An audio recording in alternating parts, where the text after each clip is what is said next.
Familier des lieux déserts de la planète, et notamment de ces espaces karstiques qui s'étirent depuis le cœur des Balkans jusqu'aux confins du sud-ouest du Massif central, Gilles Jouanard parcourt ici, lentement, à pied, le labyrinthe sacré du bois de paille-olive.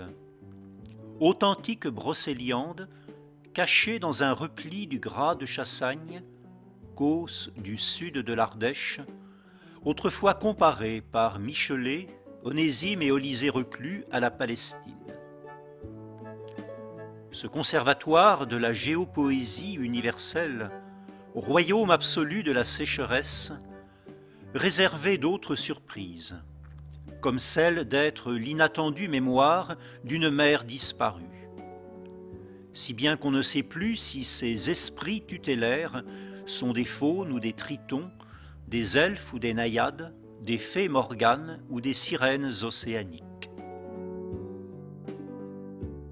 Impossible d'y venir, de le parcourir, d'y séjourner, sans s'y croire brusquement transplanté au cœur d'une emblématique forêt de brocéliande, plus authentique, plus mystérieuse, plus hantée que celle de Pimpon.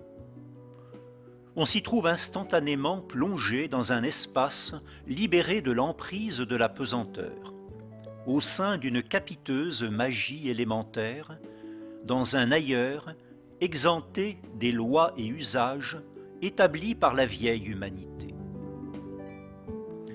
Ce foyer d'incandescence spirituelle, principielle, que d'aucuns vont à bon droit chercher à Our, Delphes, à Tianuakako ou à Lhasa, sinon à Jérusalem, nous proposerons de le trouver au cœur de ce bois inextricable et sibyllin, sur ce territoire relevant de la juridiction du désordre tellurique.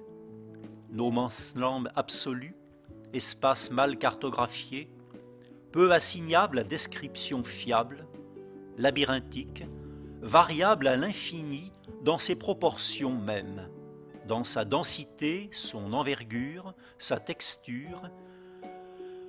C'est un méandre de forme où l'on se perd, au point de ne s'y retrouver enfin que transformé, métamorphosé, de cette même façon qu'on pouvait l'être autrefois, quand les légendes avaient valeur historique et que l'alchimie s'accomplissait à ciel ouvert. Tout le bois n'est qu'un immense bain révélateur qui nous transforme en pellicule ultrasensible à grains très fins. Il pulvérise et disperse tout être confronté à ses charmes, le réduisant à l'état d'ombre errante, d'écho, de fulguration. Ainsi le bois de paille-olive naturalise-t-il tout corps plongé dans son atmosphère pour en faire instantanément un objet soumis aux effets d'une chimie organique et spirituelle. Paille-olive dissout et recompose le corps et l'esprit de tout curieux qui s'est laissé prendre à la toile de sa gutturale séduction. Pourtant, tout attestait en même temps que ce désert avait été le lieu d'une forte densité de population à une époque dont ne demeuraient difficilement repérables que des vestiges éradiqués, érodés, arasés, ou encore recouverts de pierrailles et même de végétation. Ici affleurait un fond de cabane chalcolithique. Là, un tumulus faisait saillie, où un dolmen continuait de porter beau. Et nul n'aurait pu douter du fait qu'au cœur de ce silence, l'homme d'autrefois avait été capable d'inscrire sa propre partition, à la fois distincte et solidaire, de la polyphonie minérale, végétale et météorologique qui s'y développait avec une vigueur grandiose. L'osmose entre les éléments et l'industrie des humains s'était si parfaitement accomplie avec le temps qu'on avait du mal à décider si cette éminence était un accident géologique ou un tertre construit, un tumulus funéraire. ou encore si cette forme torturée était un rocher ruiniforme ou une ruine restituée à son origine pétrographique. Partout, de surcroît, des pistes allaient se perdre dans le fouillis végétal ou dans le labyrinthe des chaos portlandiens. Et du fossile aux cailloux ouvragés, des aires de vie terrestre venaient se confondre en une sensation saisissante d'anachronisme anarchique. Plus profondément encore enfoncé dans la mémoire, à cet endroit où le bois vient en surplomb toiser l'abîme au-dessus du Chassac, la glace couve le secret oublié dans une anfractuosité de la géologie.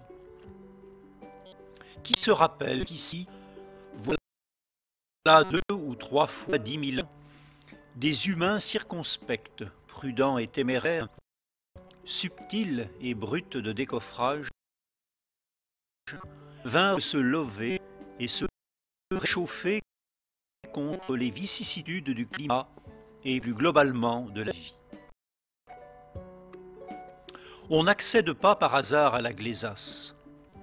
Il faut un peu de patience et aussi ne pas redouter le vertige qu'on ne peut éviter de braver dès lors que, à l'issue d'une descente le long d'une faille à forte déclivité, on se retrouve brusquement debout sur ce rebord de 2 mètres de large, avec sur la gauche la grotte, sur la droite 100 mètres de parois abruptes vers le haut, et vers le bas, cet appel pressant à l'envol définitif.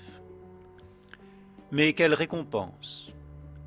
Il ne faut que peu d'imagination fantasmatique pour se sentir en train de retourner par le vagin terrestre et à contre-courant dans l'utérus tellurique, à l'origine de toute vie, dans la voluptueuse atmosphère amniotique de l'inconscient matriciel.